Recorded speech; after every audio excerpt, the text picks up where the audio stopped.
বাড়ি থেকে আসার সময় আম্মু হাঁসের মাংস নিয়ে এসেছে। তাও আবার রাজহাঁসের মাংস, ভাবা যায়? হাঁসে তো অনেক মাংস হয়ে থাকে একটা রাজহাঁসে, ৫-৬ কেজির উপরে হয়ে থাকে। তো আমি ১ থেকে ১.৫ কেজি আজকে নিয়ে নিয়েছি মাংস। তো একটা কড়াইতে এখন আমি তেল দিয়ে দিচ্ছি, রসুন কুচি দিয়ে দিচ্ছি। রসুন কুচিটা ভালোভাবে এটা বাদামি রং হবে সেই পর্যন্ত আমি একটু ভেজে নিয়েছি।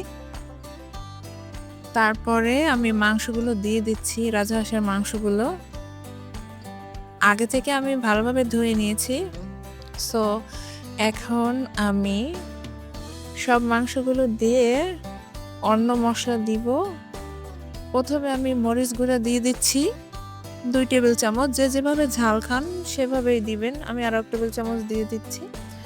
আর এখন হলুদ গুঁড়া দিয়ে দিচ্ছি ২ টেবিল চামচ, পরিমাণ মতন দিবেন। তারপরে আদা বাটা দিয়ে দিচ্ছি। আর এটা এখন ভালোভাবে আর কি কষিয়ে নেব।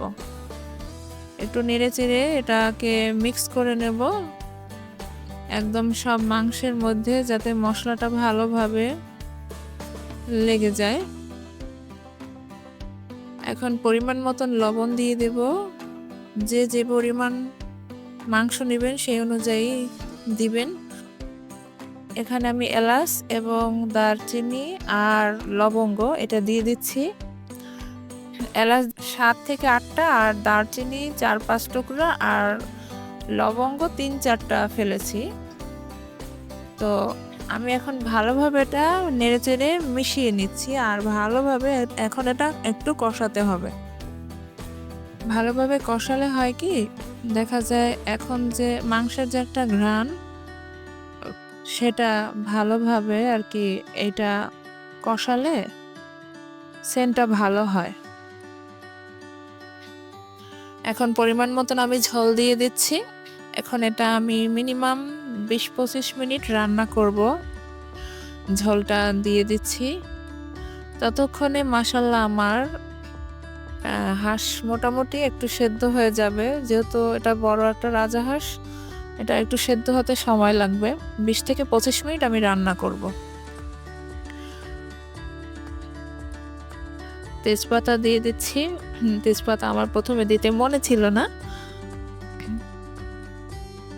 দেখুন ঝোলটা একদম তেল জেগে উঠেছে। হাঁসটায় অনেক তেল হয়েছে মাশাআল্লাহ।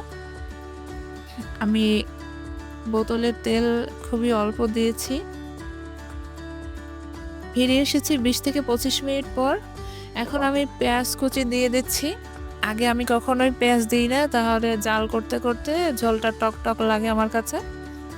তো এখন আমি পেঁয়াজ কুচিটা ভালোভাবে এর সাথে মিশিয়ে নেব এবং এখন কষাবো।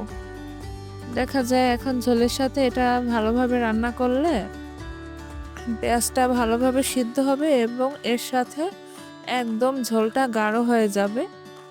দেখুন পেঁয়াজটা সেদ্ধ হয়ে গেছে এবং এর সাথে ঝোলটা একদম ভালোভাবে কষানো হয়েছে আর তেলটা জেগে উঠেছে। আমার কষানোটা পারফেক্ট হয়েছে। আপনারা একবার হলেও এভাবে ট্রাই করে খাবেন। এত মজা খেতে, যা বলার বাহিরে। আমি এক্সট্রা কোনো মশলা ইউজ করি না, কারণ অতিরিক্ত মশলা আমার ভালো লাগে না। দেখা যায় ধনিয়া বাটা আরও অন্যান্য মশলা অনেকে ইউজ করে, আমি ধনিয়া বাটা এগুলো দেই না। এখন পরিমাণ মতন ঝোল দিয়ে দিব। এখন এইটার ঝোলটা টানা মানে টেনে আসলেই আপনার রান্না হয়ে যাবে, বুঝবেন।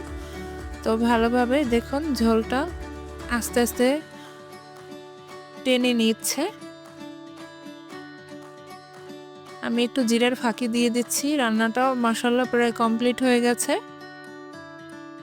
ঝোলটাও আস্তে আস্তে কমে গেছে।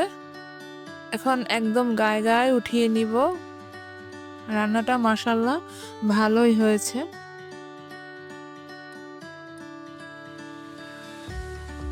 বাসার সবাই এত পছন্দ করে, আর বিশেষ করে আমার জামাই খুবই পছন্দ করে রাজহাঁস। এর জন্যই মূলত আম্মুর নিয়ে আসা।